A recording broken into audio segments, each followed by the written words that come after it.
really that part of that discussion that bothers me. It's the fact when she looks at me and says, my opponent thinks that books are more dangerous than guns, she's ignoring the fact that there are parents out there that are saying, these books are not okay. And just in case you were wondering how she felt about it, because we've been wondering, when the superintendent came out and said, we've got a training that asks kids on day one what their gender is, what their pronouns are, what their name is, and then tell our teachers not to tell parents, we were wondering what Gretchen Whitmer thought of it, but she was silent. And then went on to say that if these kids are considering self-harm or harming someone else, do not tell mom and dad, because mom and dad are the danger.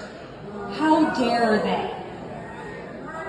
And so we say, where does Gretchen Whitmer stand? And we get, she created a parents' council. Raise your hand if you're on the parents' council. What? No hands? I'm shocked. I've never had a single person raise their hand. And I've never heard a single thing from the parents' council about this baloney that's in our schools. So the only conclusion I can come to is the fact that she makes fun of parents who think that books can be dangerous means she doesn't care.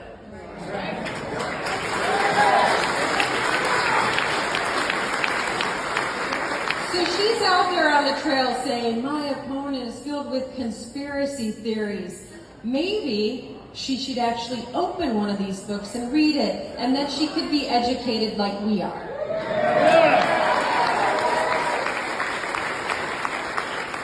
The difference between our side and their side is that I'm not trying to scare you off from Gretchen Whitmer. We are just simply stating facts about the way she has decided to run this state.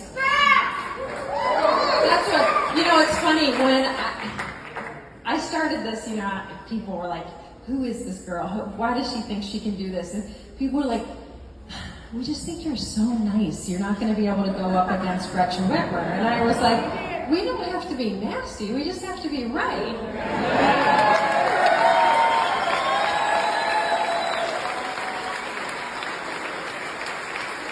And it turns out when you are right, she gets a little nervous.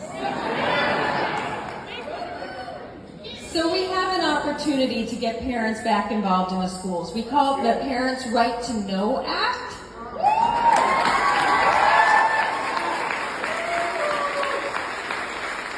We don't want you to have to pay or FOIA or whatever it takes to find out what's happening in your child's classroom. We want you to be able to click on the website and find the classroom, see the class syllabus, see the trainings the teacher has taken, see the books in the classroom, see the books in the library.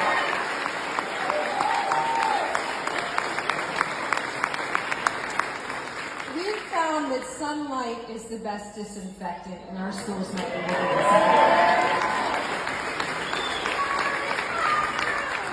We have a real opportunity to make sure students have a chance in this state, that they get a great education in this state, but we got to bring a lot more students to this state. And to do that, we have to get the schools back on track, and we have to fight crime.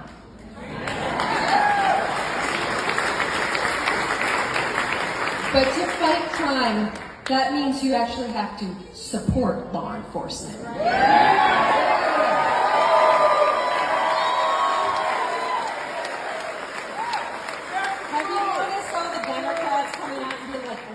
Said defund the police.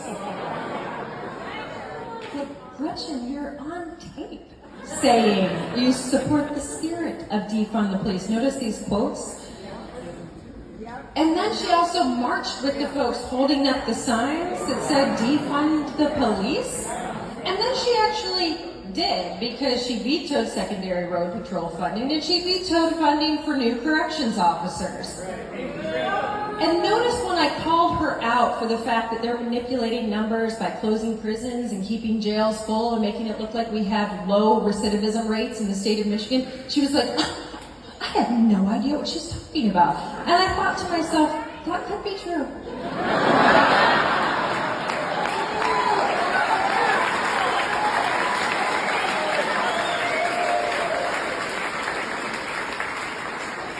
I mean, she didn't know Ford was leaving, remember that? I think we didn't know Ford was leaving. It's like, what do you know?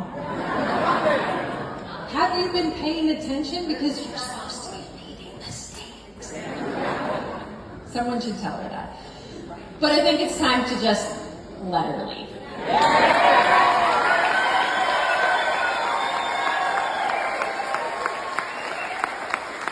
So, even though I've traveled the state and talked to our police officers and they keep saying to me, we really don't want anything, just let us do our jobs and support us and then get out of the way. Yeah. We still think it's important to put $1 billion new dollars into policing.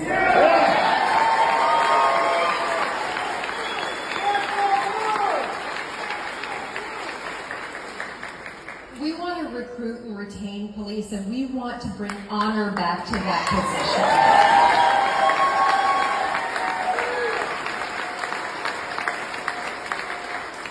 Service members and first responders are the people that let us have the lives that we have, and it's time for us to say thank you.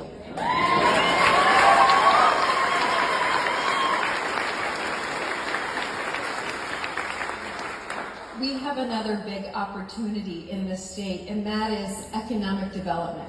I don't know if you heard, Gretchen Whitmer, we both had the opportunity to discuss what our plans were at the Detroit Economic Club. And they asked her what her plans were for economic development, and she said she would go to Indiana and Ohio and offer those companies abortion to come to Michigan. Doesn't sound like an economic plan. But it makes a lot of sense as to why we're not growing as a state. When you hear that places like Ford are choosing Kentucky and Tennessee over Michigan, think about this. It's not just that it's Ford, it's the small companies that are leaving too. It's too hard to do business in the state of Michigan today. It's too challenging to get through the regulatory system in the state of Michigan. And she has weaponized her agencies against small businesses. And I see so many people nodding in here because you've had it happen to you. You've had these agencies come in and cite you and fine you and try to shut you down. They're going after our agriculture industry. They're going after our manufacturing industry. They're going after our builders. We've got $1 billion worth of development on the lakeshore that's on hold because of that.